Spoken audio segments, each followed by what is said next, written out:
Hello guys, আজ Sunday. আজ আজকের আমরা দেখব গ্রেসির আজকের হাউসটাকে আমরা ভিজিট করবো, গ্রেসি যে ঘরে থাকে। চলো তাহলে গ্রেসি বলো কোথায় কি আছে। এটা আমাদের ছাদে যাচ্ছি আমরা এখন। আচ্ছা, তারপরে এই হচ্ছে আমাদের ছাদ। তারপরে বন্ধুরা দেখতেই পাচ্ছ যে ছাদটা কত সুন্দর দেখতে লাগছে, ছাদের চারিদিকটা কত সুন্দর। আর এটা হচ্ছে গ্রেসির লঙ্কা গাছ, শুকিয়ে গেছে কিন্তু কিন্তু গাছটাকে অনেক যত্ন করে রাখা হয়েছে।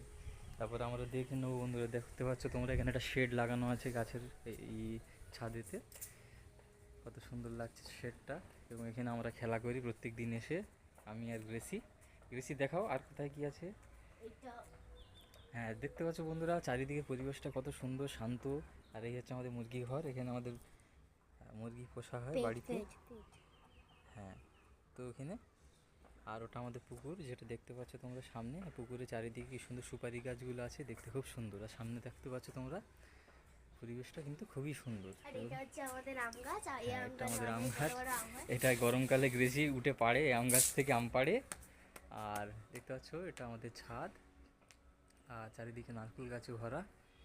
এবং আমাদের বাড়ির পরিবেশটা কিন্তু তোমরা বুঝতেই পারছো, যেখানে চারিদিকে গাছপালায় ভরা এবং সবুজে সবুজ, খুব সুন্দর। তো আজকে আমাদের ব্লগ বানানোর প্ল্যান ছিল না, কিন্তু আমরা আজকে ব্লগ বানাচ্ছি। আজ সানডে, আমাদের ছুটির দিন, বাড়িতে আছি সবাই।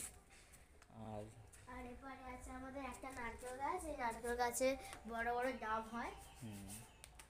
আর তোমরা দেখতেই পাচ্ছ যে এখানে আমাদের কিন্তু অনেক কিছু থাকে, আর আমরা এসে খেলাও করি মাঝে মাঝে এই জায়গাটা। আর তো সামনের ফ্রন্ট ভিউটা তোমাদের দেখাই বন্ধুরা। ফ্রন্টের ভিউটা দেখতে পাচ্ছ কত সুন্দর, গাছপালা, পুকুর রয়েছে একটা চারিদিকে। এটা আমাদের রান্নাঘর। আর এটা হচ্ছে আমাদের সবেদা গাছ, এই গাছটা খুব সুন্দর, কিন্তু সামনে একটা ভিউ তৈরি করেছে যেটা। তো বল টাটা। টাটা, তো বাই টাটা বাই বাই। বাই, আজকের ব্লগ এত দূর, এত পর্যন্ত। তোমাদের যদি ভালো লেগে থাকে তাহলে লাইক সাবস্ক্রাইব করো, আর বেল আইকনটা ক্লিক করে দাও।